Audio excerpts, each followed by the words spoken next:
ಮಂಗಳೂರಿನ ಬಜಪೆ ಸುಂಕದಕಟ್ಟೆಯ ಕಜಪದವಿನ ವಿಶ್ವ ಹಿಂದೂ ಪರಿಷತ್ ಬಜರಂಗದಳ ಶ್ರೀ ಧರ್ಮಶಾಸ್ತ್ರ ಶಾಖೆ ವತಿಯಿಂದ ಅನಾರೋಗ್ಯ ಪೀಡಿತರಿಗಾಗಿ ನವರಾತ್ರಿ ಸಂದರ್ಭದಲ್ಲಿ ಶಾರ್ದೂಲ ವೇಷ ಆಯೋಜಿಸಿ ಸಂಗ್ರಹವಾದ ಮೊತ್ತದಿಂದ ಕಿಡ್ನಿ ವೈಫಲ್ಯಕ್ಕೆ ಈಡಾದಂತಹ ಮೂಡುಪೆರಾರ ನಿವಾಸಿ ಗೋಪಾಲ್ ದೇವಾಡಿಗ ಇವರಿಗೆ 40,000 ರೂಪಾಯಿಯ ಮೊತ್ತವನ್ನು ಸಹಾಯ ರೂಪವಾಗಿ ವಿತರಣೆ ಮಾಡಿದ್ದಾರೆ.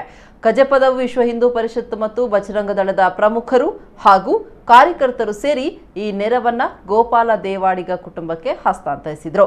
ಇಲ್ಲಿನ ಭಜನಾ ಮಂದಿರದಲ್ಲಿ ನಡೆದಂತಹ ಕಾರ್ಯಕ್ರಮದಲ್ಲಿ ಈ ನೆರವನ್ನ ಪ್ರಮುಖರು ಹಸ್ತಾಂತರಿಸಿದರು.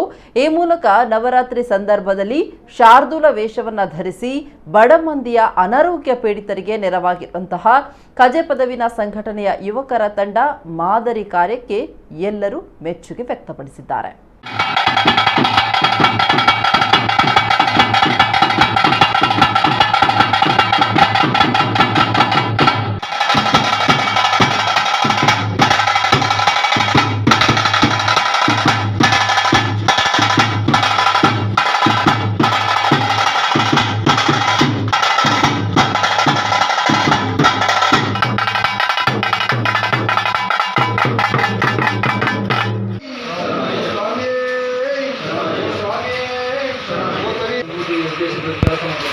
ನಮ್ಮ ಸಂಘದ ಹಿರಿಯ ಸೂಚನೆಯಿಂದ ಅದರ ಪ್ರಕಾರ ಇದು ನಿರಂತರ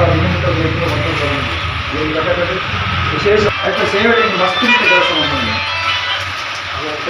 ಬಾಬಾದಾರನ ಕನ್ನಡ ಕೆಲಸ ಅಂದರೆ ತೀರ್ಥ ಎಲ್ಲ ಇಲ್ಲ ಏನಿಲ್ಲ ಆರ್ಥಿಕ ಕೆಲಸಕ್ಕೆ ನಿರಂತರ ಮಾಡ್ತಾರೆ. ಅದೇ ಪ್ರಕಾರ ಹೇಗೆ ಆನೆಯಲ್ಲಿ ಹಾಲು ಮಾಡಿರೋದು ಅದರಲ್ಲಿ